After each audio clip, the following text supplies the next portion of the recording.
Hello guys and welcome to my Quake Champions video. I have posted videos before regarding this game, mainly asking the question if there's room for arena shooters in 2018.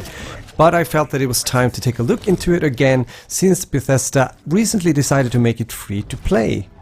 In the beginning of June this year, they had a 3 days free trial where people got a chance to try out the game for free. During this trial, the amount of gamers playing the game did increase, but maybe not as much as they were hoping for. But now, reading late August, the numbers of players have increased and there's a small trend showing us that it might actually continue that way. When Quake Champions was released about a year ago in August 2017, there was both discussions about the abilities that have been added to the champions in the game, something that mainly the Quake veterans weren't too happy about. But furthermore, there was also performance issues, something that made many players look the other way for another game to play. But time has passed, and even though the game is still in early access, improvements has been made along with updates adding new champions and features into the game. But will these changes and updates and the fact that the game is now free to play revive the game for players that initially played it but left for other games? And will it also attract new players into the game? I do think that it's possible, even though the competition from other titles such as Battle Royale games at the moment are very tough. Because we also have to remember that the Quake games are quite skill based and takes time to get good at, even though Quake Champions are a bit more forgiving than some of the older games.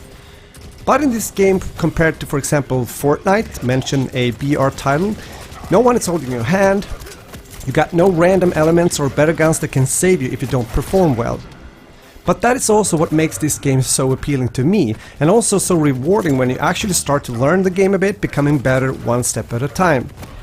There might be some forgiving circumstances now, since some players are new to the game due to the fact that it's free to play. Well, meaning not stomping on you as some of the veterans will in the beginning.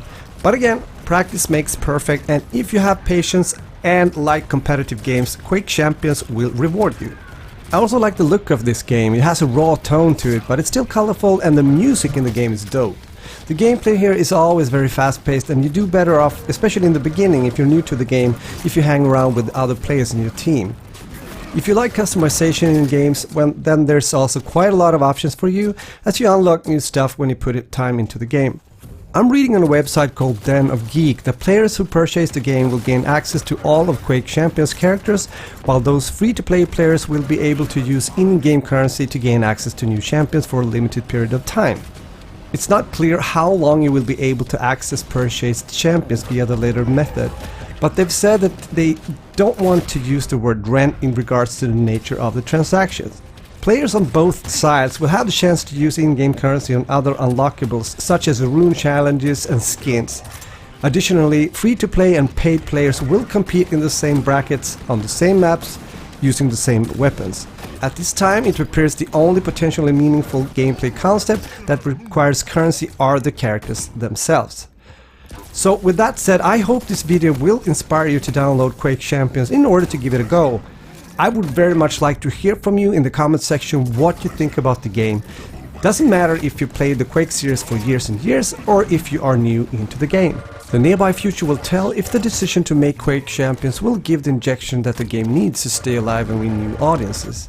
If you ask me, I hope so, since I started early on to play arena shooters, and I've always enjoyed to get back into this kind of mayhem, fast-paced experience once in a while when I get bored playing traditional shooters.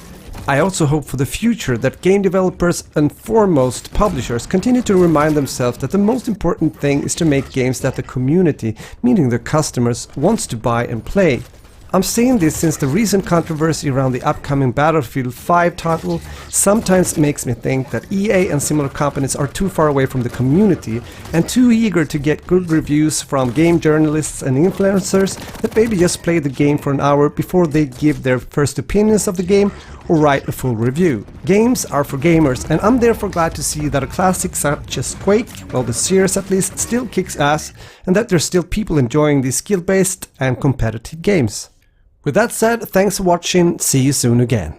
Thanks a lot for watching. This is 40 Splish Splash if you're new to my channel, and if you enjoyed this video and the rest of my content that you can also find here in playlists in this end screen, feel free to subscribe and I will show up in your screen, on your screen very soon again. I hope you have a beautiful day. Bye bye.